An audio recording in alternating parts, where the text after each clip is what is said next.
नमस्कार दोस्तों, most welcome to संभव एजुकेशन क्लासेस।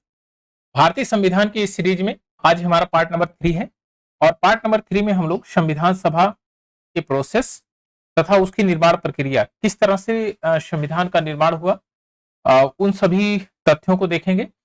और प्रीवियस ईयर में जो भी क्वेश्चन इससे रिलेटेड पूछे गए हैं इस चैप्टर से कि संविधान सभा का गठन कब हुआ, उसकी प्रक्रियाएं क्या थी, उन सभी को हमने इसमें शामिल किया है। उनका भी हम लोग एक बार ओवरव्यू लेंगे और यह देखेंगे कि किस क्वेश्चन पर सबसे ज्यादा फोकस किया है। तो सबसे पहले आइए उसके कॉन्सेप्ट को सीखते हैं कि संविधान सभा का गठन कब, इसको ऑर्गेनाइज करने के लिए जो है मसौदा तैयार किया गया था, किसने सबसे पहले दिया था यह मसौदा कि भारत के लिए एक संविधान सभा होनी चाहिए और वह उस संविधान सभा में भारत के ही लोग ही केवल पार्टिसिपेट करें। तो इन सब चीजों का ओवरव्यू देखें। आइए नेक्स्ट शुरुआत करते हैं। संविधान सभा तथा संविधान की निर्माण प्रक्रिया। भारतीयों की ओर से सबसे पहले संविधान सभा की मांग 1934 में रांची में जो है स्वराज पार्टी का एक अधिवेशन हुआ था।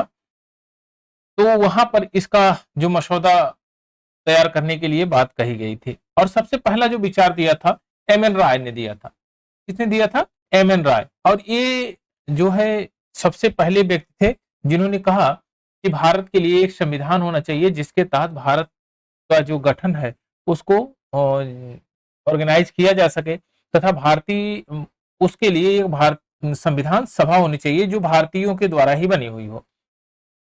तो ये मसौदा था।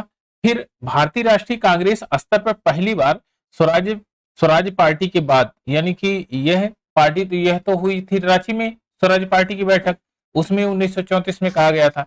लेकिन 1934 में जब कांग्रेस अधिवेशन हुआ पटना में, तो पटना में इस बात की पुष्टि की गई कि आधिकारिक रूप से कि भारत के लिए एक संविधान सभा होनी चाहिए जो संविधान का निर्माण करेगी।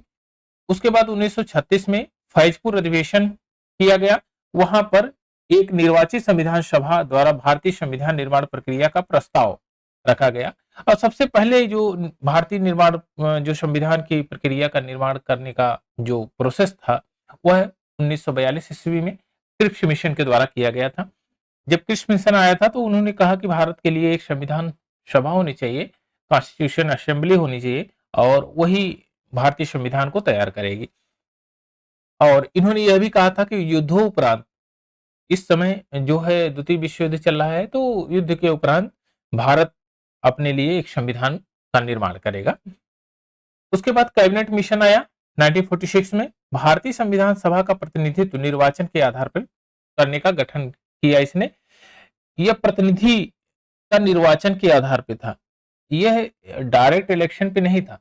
ये प्रांतों द्वारा चुने गए प्रतिनिधियों की एक असेंबली थी, उसमें जो है इनके पार्टिसिपेट करके एक कॉन्स्टिट्यूशन का निर्माण करना था। कैबिनेट मिशन की रिपोर्ट के अनुसार भारतीय संविधान निर्वाचित होनी थी और प्रांतों के प्रतिनिधित्व जनसंख्या के आधार पर होना था। अब बात यह था कि भाई प्रांतों से अगर प्रतिनिधि आएंगे तो वो किस रेशियो में आएंगे, क्या है उनका इंपॉर्टेंस क्या है। तो उन्होंने कहा कि एक प्रतिनिधि 10 लाख के बराबर होगा, 10 लाख मेंबर को रिप्रेजेंट करेगा वो। अगर 10 लाख मेंबर जिस व्यक्ति को अपना प्रतिनिधि चुनते हैं वह उसका एक मूल वैल्यू होगा, यानी 10 लाख व्यक्तियों पर एक प्रतिनिधि की नियुक्ति होगी, एक निर्वाचन की व्यवस्था बनाई गई। यह आपको कई बार पूछा भी गया है कितने एक प्रतिनिधि का मूल्य कितना था, कितने लाख व्यक्तियों को रिप्रेजेंट करता था, तो 10 लाख व्यक्तियों को। भारतीय संविधान में कुल सदस्यों की संख्या 389 निर्धारित की गई थी, जिसमें 296 11 जो है ब्रिटिश प्रांतों से थे, 11 ब्रिटिश प्रांतों से थे, ब्रिटिश भारत से थे और 93 सीटें जो थी वो देसी रियासतों से आवंटित की गई थी। इसमें भारतीय जो संविधान था उसमें ब्रिटिश भारत को आवंटित 296 सीटें और ये 11 गवर्नर प्रांतों से थी, जिसमें से 1992 सीटों का चुनाव जो हुआ था वो 11 गवर्नर प्रांतों से हुआ था और 4 जो थे वो मुख्य रूप से आयुक्त प्रांत थे। यह भी गवर्नर के अंडर ही काम करते थे लेकिन वो आयुक्त प्रांत थे। प्रत्येक में से एक एक का किया जाना तय हुआ था। फिर उसके बाद देशी रियासतों के प्रतिनिधियों का चयन रियासतों के प्रमुखों द्वारा किया जाता था। जो देशी रियासतें थी उनके प्रतिनिधियों जो प्रतिनिधि है उनका चयन रियासतों के प्रमुखों, जो रियासत के प्रमुख रहते थे वो उनका चयन करते थे कि हाँ यह व्यक्ति संविधान सभा को रिप्रेजेंट करेगा, यह ये लोगों को रिप्रेजेंट करेगा। ये संविधान सभा के लिए चुनाव जुलाई अगस्त 1946 में संपन्न हुए। 296 सीटों ब्रिटिश भारत को आवंटित में कांग्रेस ने कितनी सीटें जीती? 208। मुस्लिम लीग 73 सीटें जीती। छोटे समूह व स्वतंत्र सदस्यों की संख्या 15 सीटें मिली। जब चुनाव आयोजित हुआ तो इसमें 208 सीटें सबसे ज्यादा मेजोरिटी से कांग्रेस ने जीता। उसके बाद मुस्लिम लीग 73 सीटें केवल पाई। अन्य सदस्य जो छोटे छोटे समूह थे वो 15 सीटों पे ही रह गए और इस प्रकार से 296 सीटों का जो है पूरा जो है इलेक्शन हुआ उस पर। देशी रियासतों ने प्रारंभ में संविधान सभा में भाग नहीं लिया था। ये संविधान सभा में शुरुआती दौर में भाग नहीं लिए क्योंकि इसमें कहा गया था कि आप संविधान में अगर आप चाहें तो इसमें भाग ले सकते हैं और स्वतंत्र भारत में शामिल हो सकते हैं और चाहे तो आप स्वतंत्र रह सकते हैं। तो ये कभी कभी कंफ्यूजन में ये रहे कि फिर जब दो राष्ट्र बटे इंडिया और पाकिस्तान तो भी इनको कंफ्यूजन रहा कि अब इंडिया में रहें या पाकिस्तान में रहें, कहां पर रहें। कभी कभी तो अन्य रियासतों ने जैसे हैदराबाद रियासत ने, जूनागढ़ रियासत ने ये तो स्वतंत्र ही रहने के लिए मूड बना लिया था, लेकिन ऐसा संभव नहीं था। 28 अप्रैल 1947 को संविधान सभा के तृतीय अधिवेशन में भारतीय देशी रियासतों का प्रतिनिधित्व क्रमिक रूप से शामिल होना प्रारंभ हुआ। फिर इनको लगा कि कहीं और आश्रय नहीं मिलेगा तो इसलिए चलो ठीक है इसी में ही शामिल हो जाते हैं। तो भारतीय देशी रियासतों का प्रतिनिधि तो जो है क्रमिक रूप से कब शामिल हुआ? 28 अप्रैल 1947 को। संविधान सभा मुख्यतः अप्रत्यक्ष निर्वाचन का परिणाम थी। यह प्रत्यक्ष निर्वाचन नहीं था, ये प्रांतीय जो मेंबर थे वो रिप्रेजेंट करते थे सेंटर में, यानी कि संविधान सभा में। वो उनका चुनाव वयस्क मताधिकार के आधार पे नहीं था, इनका चुनाव था ये प्रतिनिधि के आधार पे था। तो आपसे पूछा जाएगा कि वयस्क मताधिकार पे था या प्रतिनिधि के आधार पे, तो प्रतिनिधियों के प्रांतीय प्रतिनिधि के आधार पे इनका चुनाव हुआ था। प्रांतों में विधानसभाओं का उपयोग निर्वाचन मंडल के रूप में किया जाता है। जो प्रांतीय विधानसभाएं थी वो निर्वाचक मंडल का काम करती थी। कौन सा काम करती थी? प्रांतीय विधानसभाओं का उपयोग निर्वाचक मंडल के लिए के रूप में किया जाता था। यह निर्वाचक मंडल वयस्क मताधिकार पर आधारित नहीं था, वयस्क मताधिकार पर आधारित नहीं था और ये डायरेक्ट इलेक्शन भी नहीं था, ये इनडायरेक्ट इलेक्शन था। चुने गए प्रतिनिधि थे। कौन थे? चुने गए प्रतिनिधि प्रतिनिधि चुने गए प्रतिनिधि थे ये। 1935 के अधिवेशन के अनुसार मताधिकार, जब 1935 का अधिवेशन हुआ तो उसमें क्या क्या बातें रखी गई थी कि चुनाव कौन दे सकता है, कौन चुनाव में भाग ले सकता है। तो मताधिकार उसी को था, मत देने का अधिकार था जिसके जो कर दे रहा हो, शिक्षा उसकी उच्च हो, संपत्ति जिसके पास अधिक हो, उसी को यह अधिकार दिया गया था कि आप इलेक्टेड मतलब वोटिंग कर सकते हैं। यह अधिकार बहुत सीमित था, प्रत्येक जनमानस को यह अधिकार नहीं था कि आप जो है वोटिंग करें, आप जो मताधिकार का प्रयोग करें। 30 नवंबर 1946 को वायसराय ने निर्वाचित प्रतिनिधियों को आमंत्रित किया और 9 दिसंबर 1946 को संविधान सभा की पहली बैठक हुई। और संविधान सभा की पहली बैठक बार बार पूछता है कि संविधान सभा की पहली बैठक कब हुई, तो 9 दिसंबर 1946 को हुई। और 9 दिसंबर 1946 को पहली बैठक में कुल कितने सदस्य थे? 207 सदस्य थे, जिसमें 9 महिलाएं थी। 9 दिसंबर 1946 को संविधान सभा की प्रथम बैठक की अध्यक्षता जो है अस्थायी अध्यक्ष डॉक्टर सच्चिदानंद सिन्हा रहे। उसके 2 दिन बाद यानी 11 दिसंबर को, यहां पर देखिए 9 दिसंबर और फिर उसके बाद 11 दिसंबर, 2 दिन बाद अस्थायी सदस्य डॉक्टर राजेंद्र प्रसाद। अच्छा, खास बात तो ये थी कि डॉक्टर राजेंद्र प्रसाद का कोई विरोधी नहीं था, सर्वसम्मत से वो उस पद पे आसीन हुई अस्थाई अध्यक्ष के रूप में। और ये 11 दिसंबर 1946 से पूरे संविधान सभा को ऑर्गेनाइज किया, अध्यक्षता की इसकी। 13 दिसंबर 1946 को पंडित जवाहरलाल नेहरू ने संविधान सभा में उद्देश्य प्रस्ताव पारित जो है ले आए कि उद्देश्य प्रस्ताव, और जो कि 22 जनवरी 1947 को संविधान सभा द्वारा पारित किया गया। कब पारित किया? 22 जनवरी 1947 को उद्देश्य प्रस्ताव पारित किया गया था। आपसे क्वेश्चन बार बार बनेगा कि जवाहरलाल नेहरू ने उद्देश्य प्रस्ताव किसके द्वारा लाया गया था? तो जवाहरलाल नेहरू के द्वारा लाया गया था। यह उद्देश्य प्रस्ताव कब लाया गया था? तो ध्यान में रखिए 13 दिसंबर 1946 को लाया गया था। माउंटबेटन योजना 3 जून 1947 के तहत हुए विभाजन के परिणाम स्वरूप पाकिस्तान को एक पृथक संविधान सभा का गठन किया गया तथा मूल भारतीय संविधान सभा के सदस्यों की कुल संख्या घटकर 299 रह गई। अब क्या हुआ कि जब भारत और पाकिस्तान का डिवाइडेशन हुआ तो जो सदस्य संख्याएं थी वो कम होके फिर 299 रह गई, वो मूल नहीं रही। अब तो 299 सदस्य संख्याएं रही, जिसमें भारतीय प्रांतों के 229 प्रतिनिधि तथा भारतीय रियासतों के 70 प्रतिनिधि शामिल थे। भारतीय संविधान के निर्माण उसके अंगीकृत होने तक संविधान सभा में कुल 2 वर्ष 11 माह 18 दिन लगे। और कहीं कहीं आपको ऐसे दिखेगा कि 2 वर्ष 11 माह 17 दिन लगे। कब नेट पे आप सर्च करिएगा तो ये आपको दिखाएगा 2 वर्ष 11 माह 17 दिन, लेकिन 2 वर्ष 11 माह 17 दिन उस दिन को शायद इंक्लूड नहीं किया होगा जिस दिन इसको पारित करना था। तो अगर उस दिन को भी इंक्लूड करते हैं तो 2 वर्ष 11 माह 18 दिन का टाइम पीरियड लगा था ये संविधान को जो है अंगीकृत करने में, यानी कि आप कहेंगे बनाने में इतना टाइम लगा। इसके लिए 11 अधिवेशन हुए, कुल 165 दिन, यानी 11 अधिवेशन के कितने दिन टोटल थे जिस पर बहस हुई? तो 165 दिन, जिसमें से 114 दिन संविधान के प्रारूप पर विचार किया गया। 11वें अधिवेशन के अंतिम दिन 26 नवंबर 1949 को संविधान सभा को अंगीकृत किया गया, एडॉप्ट किया गया।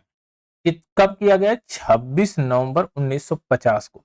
अच्छा, आपसे कई बार पूछा गया कि संविधान सभा को कब संविधान को कब एडॉप्ट किया गया? तो 26 नवंबर 1949 को। लेकिन संविधान को कब पूर्णतः लागू किया गया? वो 26 नवंबर 1950 को। अभी आगे हम लोग देखेंगे। इन 11 अधिवेशनों के अतिरिक्त संविधान सभा का पुनः 24 जनवरी 1950 को समवेत हुई, जब सदस्यों द्वारा भारत के संविधान पर हस्ताक्षर 284 सदस्यों द्वारा किए गए थे। भारतीय संविधान के निर्माण के समय बेनेगल नरसिंह राव यानी BN राव, जिन्होंने सबसे पहले संविधान बनाने की और संविधान सभा बनाने की जो बात रखी थी, राय कही थी, वो BN राव थे। कब किया था? 1934 में। कब? 1934 में। इनको संवैधानिक सलाहकार के रूप में नियुक्त किया गया और 26 नवंबर 1949 को भारत के लोगों ने संविधान को अंगीकृत, अधिनियमित, आत्मार्पित किया। सबसे लास्ट वाली लाइन में यह चीजें लिखी गई है। संविधान पूर्ण रूप से 26 जनवरी 1950 को लागू किया गया। आप जब प्रस्तावना देखेंगे ना तो प्रस्तावना में ये सबसे लास्ट में ये लाइन नीचे की तरफ लिखी गई है। 26 जनवरी 1950 को यह पूर्ण रूप से लागू कर दिया गया। और एक्चुअली 26 नवंबर 1949 को कुछ ही अनुच्छेद, कुछ ही आर्टिकल्स लागू किए गए थे, लेकिन 26 जनवरी 1950 को पूरे को लागू किया गया, और जिससे हम लोग गणतंत्र दिवस मनाते हैं 26 जनवरी 1950 को। भारतीय संविधान में कुल महिला सदस्यों की संख्या 15 थी, जिसमें विजय लक्ष्मी पंडित, राजकुमारी अमृत कौर, सरोजिनी नायडू, सुचेता कृपलानी, पूर्णिमा बनर्जी, लीला राय और जी दुर्गाबाई, हंसा मेहता, कमला चौधरी, रेणुका रे, मालती चौधरी, दक्षिणी, बेलायुधन, बेगम एजाज रसूल, एनी मस्करनी, अंबु स्वामीनाथन, ये 15 जो वोमेन थी, ये भारतीय संविधान सभा की सदस्य थी। अब कहता ग्रेविल ऑस्टिन ने कहा भारतीय जो संविधान है वो जो है भारतीय संविधान सभा कांग्रेस थी और कांग्रेस भारत थी, यानी कि टोटल अगर आप ओवरऑल देखेंगे तो पूरी संविधान सभा ही कांग्रेस थी, जितने भी मेंबर थे सब कांग्रेस के ही थे। उस समय सबसे बड़ी चर्चित हस्ती थी वो, सबसे बड़ी पार्टी थी, लोग ट्रस्टवर्दी थे उसके प्रति और ज्यादा से ज्यादा पार्टिसिपेट करते थे। तो जाहिर सी बात है जहां पर मेजोरिटी रहेगी उसकी चर्चा होगी। तो संविधान सभा पूरी कांग्रेस थी और कांग्रेस ही पूरा भारत। ये ग्रेनविले ऑस्टिन ने कहा था। 2 सितंबर 1946 को अंतरिम सरकार का गठन हुआ जिसमें मुस्लिम लीग के सदस्य शामिल नहीं हुए। हालांकि इसके बाद शामिल होने के लिए विकल्प खुला रखा। अंततः 26 अक्टूबर 1946 को जब सरकार का पुनर्गठन किया गया तब मुस्लिम लीग के 5 प्रतिनिधियों ने कैबिनेट में शामिल किया गया, तो यानी 5 प्रतिनिधि को कैबिनेट में स्थान दिया गया। चलिए अब नंबर ऑफ क्वेश्चन लेते हैं।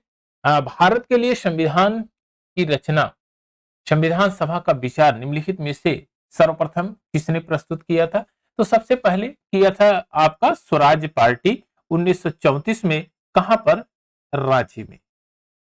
अच्छा, किसने दिया था? अब अगर आपसे ये पूछ ले तो आप बता सकते हैं कि बी एन राव। तो किसने दिया था? B N Rau. B N Rau, N Rau, इन्होंने सबसे पहला विचार दिया था। तो ऑप्शन नंबर ए इसका करेक्ट आंसर हो जाएगा। इसका correct answer option number A हो जाएगा। चलिए नेक्स्ट क्वेश्चन लेते हैं। क्वेश्चन नंबर 2, स्वतंत्रता के पूर्व के दिनों में प्रारंभ में किसने संविधान निर्मात्री सभा का विचार प्रस्तुत किया था? तो वही प्रसिद्ध आदमी बी एन राव, यही सबसे पहले व्यक्ति थे। 1934 में ही, 1934 में ही, 1934 में ही इन्होंने विचार दिया था कि भारत के लिए एक संविधान सभा होनी चाहिए।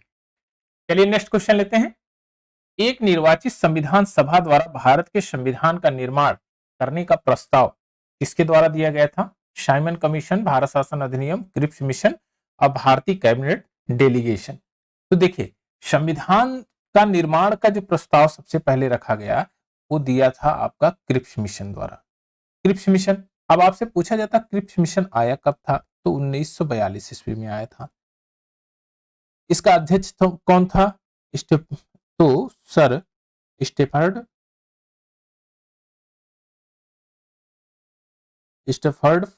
क्रिप्स थे। इन्होंने इसका जो कहा कि सब एक युद्धोपरांत, जो युद्ध है, द्वितीय विश्व युद्ध हो रहा है, इसके उपरांत भारत की जो एक संविधान सभा का गठन होगा और वो लोग जो भारतीय हैं उसमें शामिल रहेंगे और वही लोग अपने लिए एक संविधान का निर्माण करेंगे। तो इन्होंने यह विचारधाराएं प्रस्तुत किया था या प्रस्ताव रखा था। चलिए नेक्स्ट क्वेश्चन लेते हैं। क्वेश्चन नंबर 4, कैबिनेट मिशन की योजना के अंतर्गत संविधान निर्मात्री परिषद में प्रत्येक प्रांत के लिए आवंटित सदस्यों की संख्या के निर्धारण के लिए प्रतिनिधि कितनी जनसंख्या के अनुपात में था? तो वो था आपका एक प्रतिनिधि 10 लाख लोगों के लिए था। कितने लाख लोगों के लिए? एक प्रतिनिधि 10 लाख लोगों के लिए था। 10 लाख लोग, एक प्रतिनिधि 10 लाख लोगों के लिए था और एक क्रिप्स मिशन में ये योजना बनाई गई थी। तो ऑप्शन नंबर बी आपका करेक्ट आंसर है। यूपी पीसीएस प्री 2003 का ये क्वेश्चन है। आइए नेक्स्ट क्वेश्चन लेते हैं। क्वेश्चन नंबर 5, इन व्यक्तियों में से कौन कैबिनेट मिशन का सदस्य नहीं था? तो सबसे पहले जाने कि कैबिनेट मिशन आया कब था? 1946 ईस्वी में। तो इसमें जो सदस्य थे वो विलियम वुड नहीं थे। पहली बात तो विलियम वुड नहीं थे। स्टीफन फोर्ड जो क्रिप्स मिशन में भी अध्यक्ष रहे, इन्होंने वार्ता करने के लिए आए थे। और फिर ये कैबिनेट मिशन में आए और कैबिनेट मिशन में इनके पास इनके साथ अन्य 2 लोग आए। तो ये अध्यक्ष रहे, अध्यक्ष। और पैथिक लॉरेंस आपका भारत सचिव थे। क्या थे? भारत सचिव, भारत सचिव, सचिव थे। अब एबी अलेक्जेंडर क्या थे? नौसेना मंत्री थे, नौसेना मंत्री, सेना मंत्री, ये नौसेना मंत्री थे। ये 3 लोग आए थे। तो विलियम वुड इस कैबिनेट मिशन के सदस्य नहीं थे। ये नेक्स्ट क्वेश्चन लेते हैं, क्वेश्चन नंबर 6। क्वेश्चन नंबर 6 में भारतीय संविधान का गठन किया गया था। भारतीय संविधान का गठन, जो भारतीय संविधान का प्रस्ताव कब दिया गया था? क्रिप्स मिशन में। गठन कब किया गया था? तो वो किया था कैबिनेट मिशन योजना के तहत। कब किया गया था? कैबिनेट मिशन योजना के तहत। ये आपका option number C correct answer है, कैबिनेट मिशन योजना के तहत 1946 में आया था। और स्टेफर्ड क्रिप्स, स्टेफर्ड क्रिप्स इसके अध्यक्ष थे।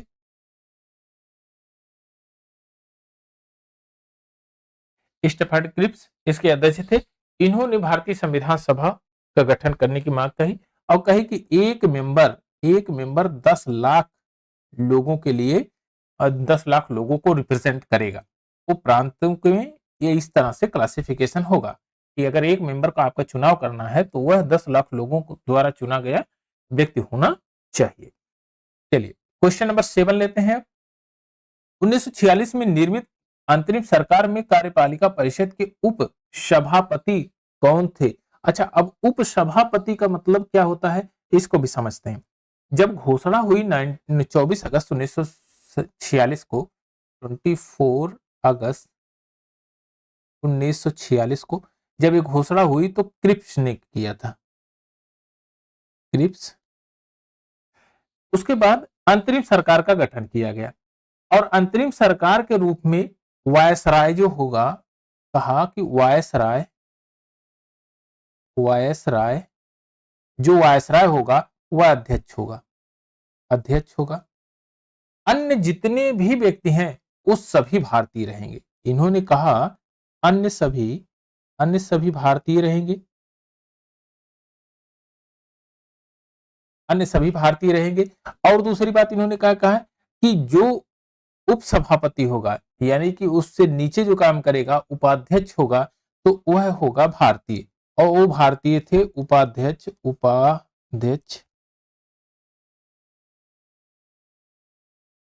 उपाध्यक्ष पीटी नेहरू, पंडित जवाहरलाल नेहरू। तो ऑप्शन नंबर ए आपका करेक्ट आंसर है, ये उपाध्यक्ष रहे इसके, जो अंतरिम सरकार का गठन हुआ था उसमें ये उपाध्यक्ष रहे।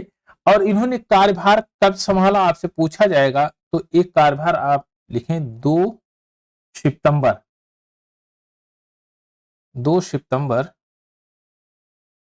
1946 कार्यभार संभाला। इस दिन कार्यभार संभाला।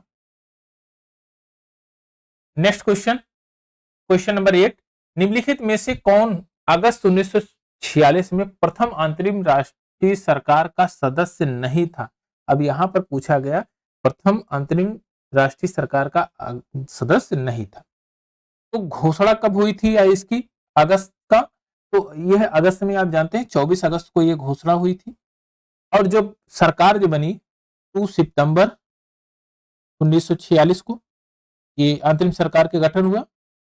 अंतरिम सरकार के गठन में चुनाव से प्रतिनिधियों को रिप्रेजेंट किया गया था कि हाँ आप इसमें शामिल रहेंगे, वयस्क मताधिकार के चुनाव पर आधारित नहीं था।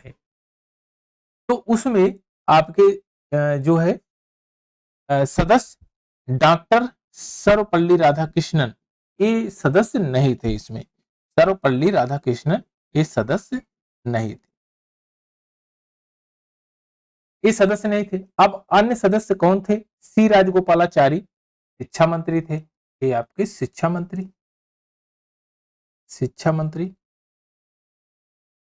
सी राजगोपालाचारी शिक्षा मंत्री, डॉक्टर राजेंद्र प्रसाद खाद्य एवं कृषि मंत्री थे, डॉक्टर राजेंद्र प्रसाद खाद्य एवं कृषि मंत्री,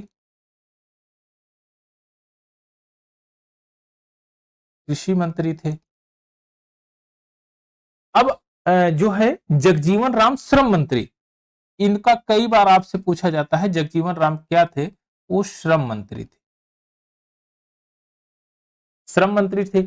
डॉक्टर सर्वपल्ली राधाकृष्णन प्रथम राष्ट्रीय जो है सदस्य, इसके राष्ट्रीय सरकार के सदस्य नहीं थे, इसमें ये शामिल नहीं थे। तो ये मंत्रालय इनका रहा, सी राजगोपालाचारी शिक्षा मंत्री, डॉक्टर राजेंद्र प्रसाद खाद्य कृषि मंत्री और जगजीवन राम श्रम मंत्री। और ये कब गठन हुआ था, कब ये शुरुआत हुआ था इसका जो है अंतरिम सरकार का गठन? तो 2 सितंबर 1946 को। प्रस्तावित कब था? 24 अगस्त 1946 को। तो प्रस्तावित का मतलब ये गठन होकर इसमें वर्किंग हुआ था, कार्यभार संभाला था, ये कार्यभार संभाला था।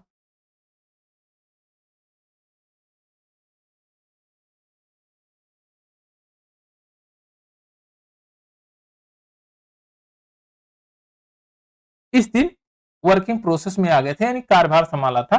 24 अगस्त को इनका जो है एक ऑर्गेनाइज बन गया था, गठन हो गया था। तो अंतरिम सरकार के जो उपाध्यक्ष थे वो आपके जो है पंडित जवाहरलाल नेहरू जी थे और ये आपके इनके सदस्य थे। चलिए नेक्स्ट क्वेश्चन लेते हैं, क्वेश्चन नंबर 9।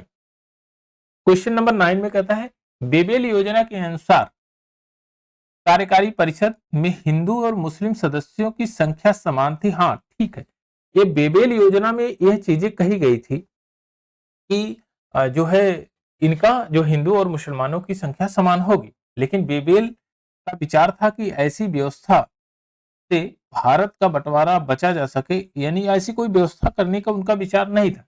एक्चुअली अब इसके थोड़ा सा ओवरव्यू देख लेते हैं कि क्या है क्या नहीं। अक्टूबर 1943 में आता है,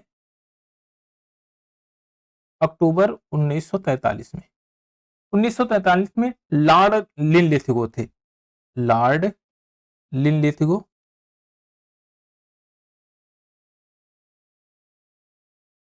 लॉर्ड लिनलिथिगो के स्थान पर आते हैं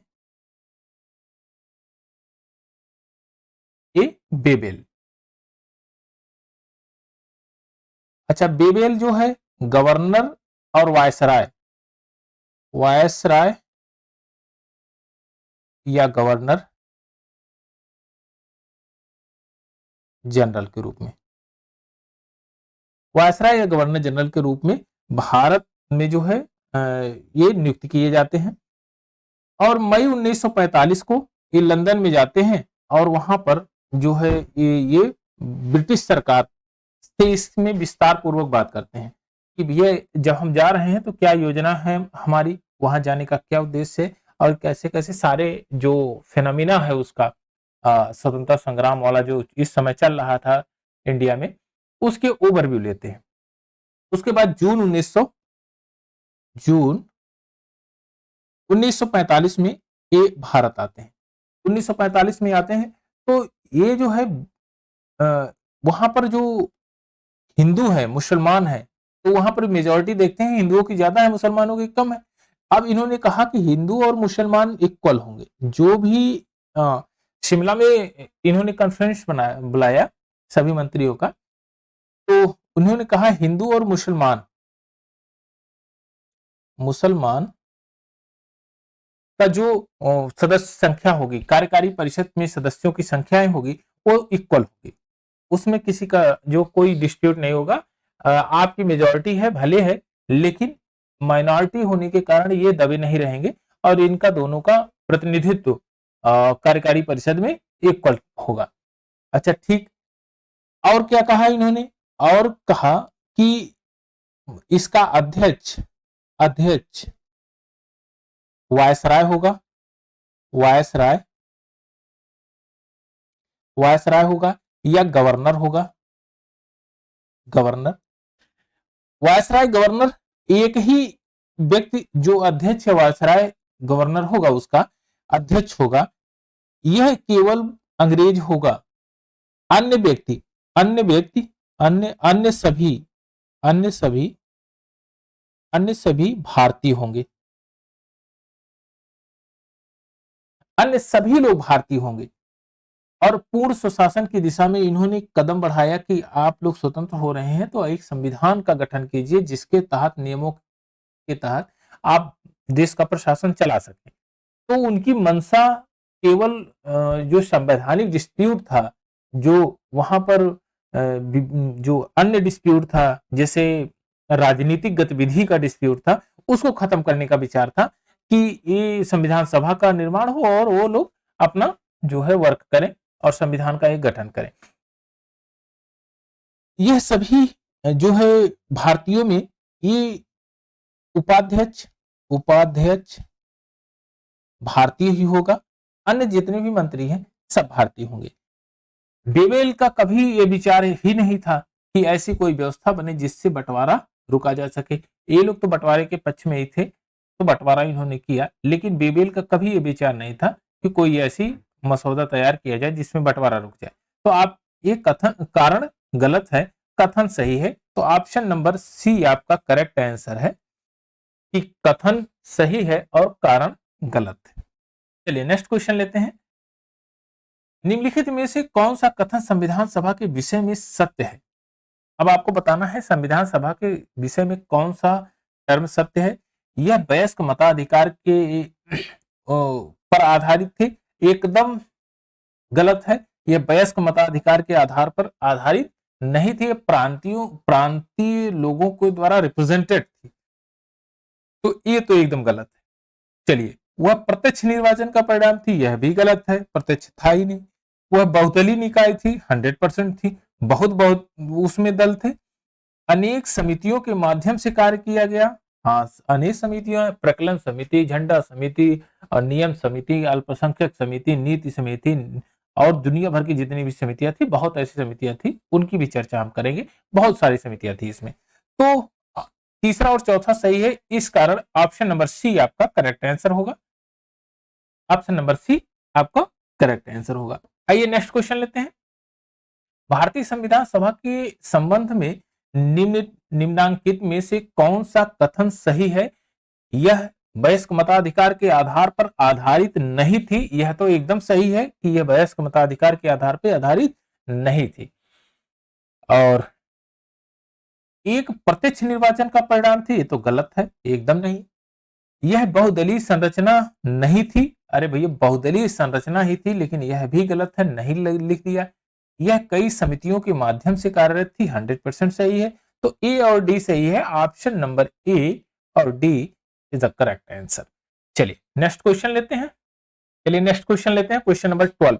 निम्नलिखित में से संविधान सभा के बारे में कौन सा कथन स्टेटमेंट गलत है?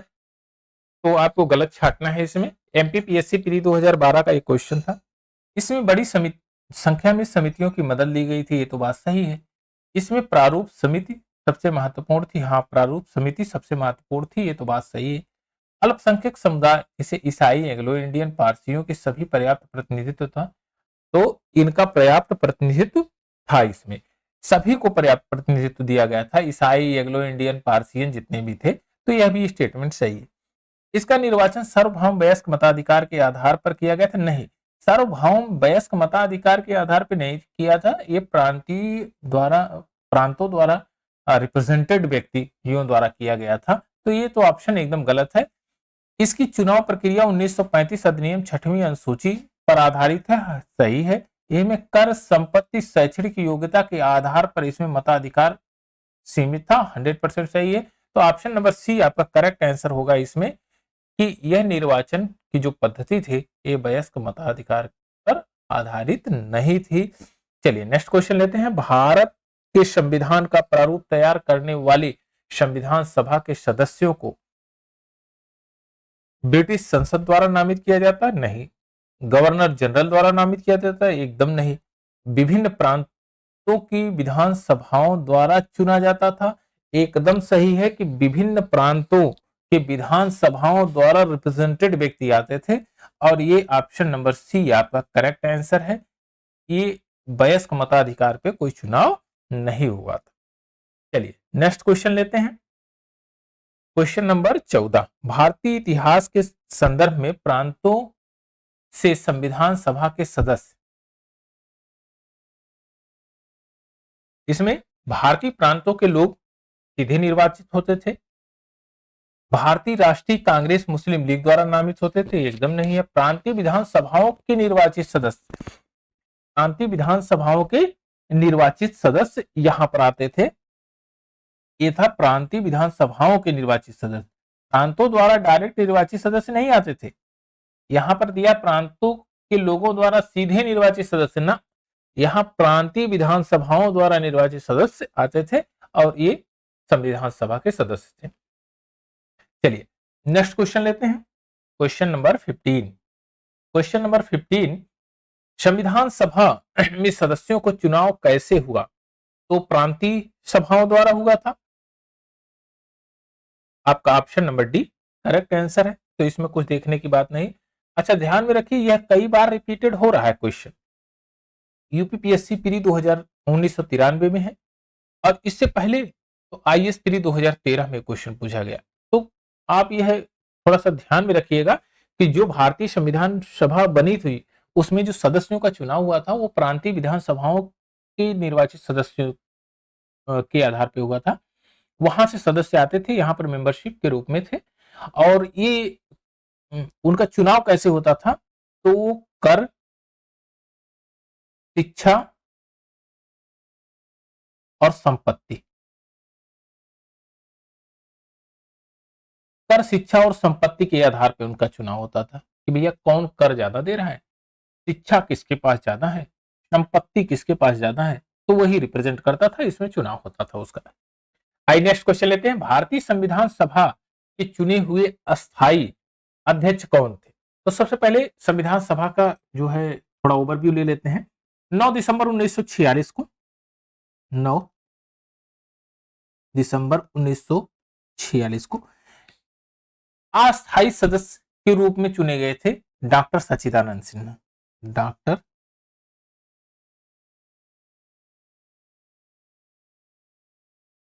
सच्चिदानंद सिन्हा। डॉक्टर सच्चिदानंद सिन्हा जो थे वो अस्थायी सदस्य थे, अस्थायी। फिर इसके बाद जो है 11 दिसंबर 1946 को डॉक्टर राजेंद्र प्रसाद,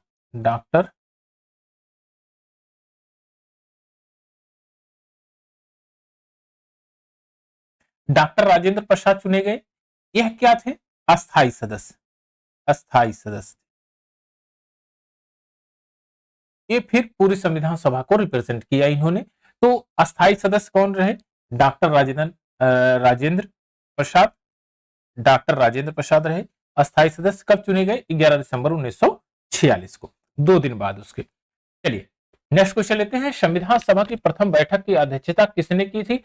तो प्रथम बैठक की अध्यक्षता वही किया था जो उसका अध्यक्ष था, चाहे वो अस्थायी हो या अस्थायी हो। तो अस्थायी सदस्य डॉक्टर सच्चिदानंद सिन्हा, प्रथम बैठक हुई थी उसकी सदस्यता जो है अध्यक्षता किए थे। तो यह था आपका डॉक्टर सच्चिदानंद सिन्हा। ऑप्शन नंबर सी आपका करेक्ट आंसर है, डॉक्टर सच्चिदानंद सिन्हा। कब किया था? 9 दिसंबर 1946, 9 दिसंबर 1946 को। अस्थायी सदस्य कब बने थे ये डॉक्टर राजेंद्र प्रसाद? 2 दिन बाद, 11 दिसंबर को। चलिए नेक्स्ट क्वेश्चन लेते हैं, भारतीय संविधान सभा के उद्घाटन अधिवेशन की अध्यक्षता की गई थी डॉक्टर सच्चिदानंद सिन्हा ने किया था उद्घाटन। ये अस्थायी सदस्य थे, अस्थायी थे, अस्थायी Rajendra Prasad. Option number B का आपका करेक्ट आंसर है। चलिए भारतीय संविधान की निर्मात्री सभा के अध्यक्ष को, अब ध्यान में रखिएगा ये निर्मात्री सभा की बात कर रहे हैं। निर्मात्री का मतलब पूरा ओवरव्यू जब निर्माण हो गया तब तक अध्यक्ष कौन थे? तो डॉक्टर राजेंद्र प्रसाद सिन्हा जो अस्थायी अस्थायी सदस्य हुए, डॉक्टर सच्चिदानंद सिन्हा, उनके बाद 2 दिन बाद डॉक्टर राजेंद्र प्रसाद अस्थायी सदस्य होते हैं। और ये अस्थायी सदस्य 11 दिसंबर 1946 को, 11 दिसंबर 1946 को अस्थायी सदस्य के रूप में चुने जाते हैं, अस्थायी सदस्य। अच्छा, खास बात तो ये थी कि ये निर्विरोध थे।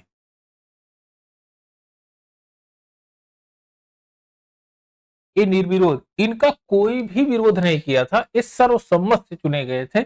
सभी ने इसको चुना था कि हाँ, डॉक्टर राजेंद्र प्रसाद हमारे जो है ये संविधान सभा के अध्यक्ष रहेंगे।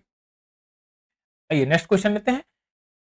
स्वतंत्र भारत के संविधान के अध्यक्ष कौन थे? तो जो स्वतंत्र भारत संविधान के अध्यक्ष यानी 11 दिसंबर 1946 से लेकर संविधान सभा का जो गठन मतलब लास्ट तक, स्वतंत्रता तक, तो डॉक्टर राजेंद्र प्रसाद ही रहे। तो ऑप्शन नंबर बी आपका करेक्ट आंसर है, डॉक्टर राजेंद्र प्रसाद।